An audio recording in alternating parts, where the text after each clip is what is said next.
Senator Lee, welcome to the program. Thank you very much. It's good to be with you.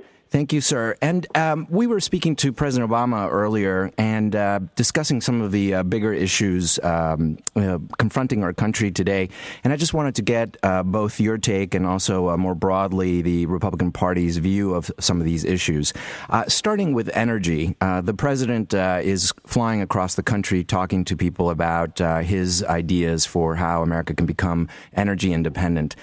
He said on our program that there has never been more oil production, or at least in the last 8 years, domestic oil production, but that's not the answer, that there have to be other sources of energy. What's your point of view on that? Well, first of all, while we're pleased that we've had more oil production recently than we have over the last 8 years, the fact remains that that has occurred on private, non-federally owned land. Meanwhile, according to the Congressional Research Service, in 2011, oil production on federal land declined by an average of 275,000 barrels per day. And during the same time frame, production on non-federal land increased by 395,000 barrels per day. So the areas that he controls, the kind of oil production for which he may take credit in one way or another, or most directly, involve land that he doesn't control, involve land outside of the jurisdictional supervision of the president and his administration. So, Senator, are you saying that if more federal lands were made available to exploration, that we would be energy independent, or is it part of the solution? It is certainly part of the solution, and it's a huge part of the solution.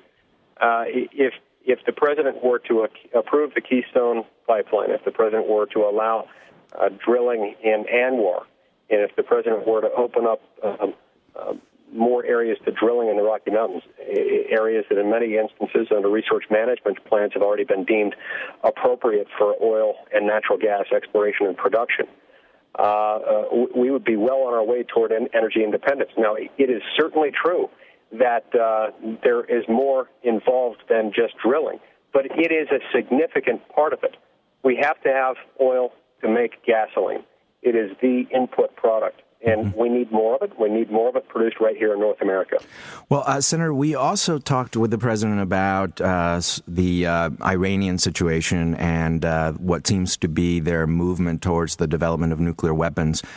He was definitive that the United States would not allow Iran to have nuclear weapons. I asked him specifically if he were to be woken up in the middle of the night with a call saying that the Israelis had bombed Iran, what would he do? And he declined to be specific on that. He said it was too sensitive. From your perspective, and more broadly the Republican Party's perspective, would you be supportive of the United States backing up Israel? Should Israel act unilaterally? Well, I support the president's answer there. This is the kind of situation that involves so many variables and is so sensitive and so critically affects our national security that it doesn't lend itself well to a discussion based on hypotheticals without all the facts being known. And so I support what he said there. That said, a nuclear-armed Iran would be a problem for us. A nuclear-armed Iran would present an existential threat not just to Israel, but also to the United States of America.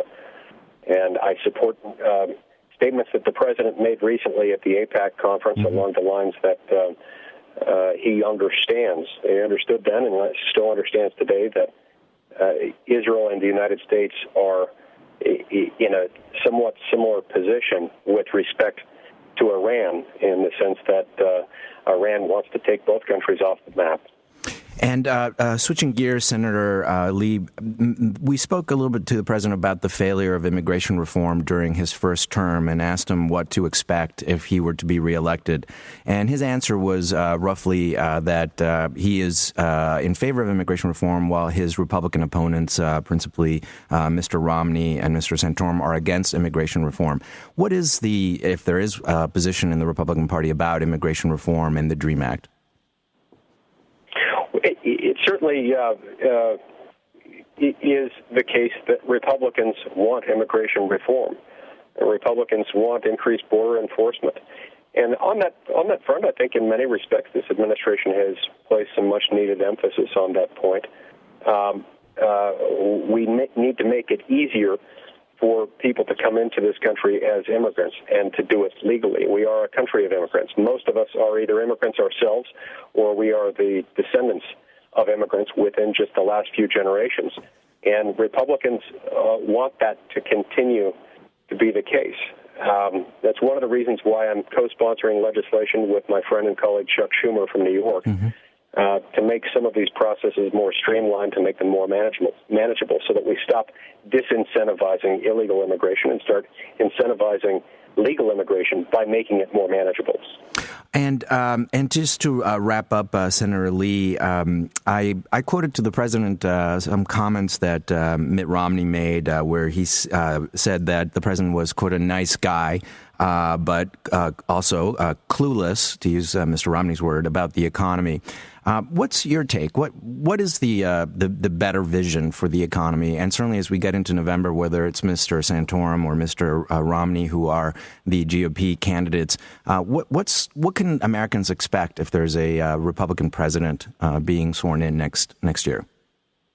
We can't expect our economy to improve as it needs to when gasoline prices remain as high as they are, in part because the federal government has proven to be an impediment towards the goal of more energy independence within North America. Nor can we expect our economy to recover to the degree that it needs to when we've got a federal government that continues to expand. It's doing too much. It's already taken on a burden that is too large. It's now more than $15 trillion in debt. And with our debt-to-GDP ratio now above 100%, that kind of burden represents a threat to everything in our economy and everything within government as well. Everything from defense to entitlements is potentially placed in grave jeopardy the longer we remain in that danger zone, where our debt-to-GDP ratio is above not just 90%, but 100%. It's not sustainable. Well, Senator Lee, unfortunately, we're out of time. Senator Mike Lee of Utah, thank you so much for spending this time with us and answering these questions. Thank you. It's a pleasure.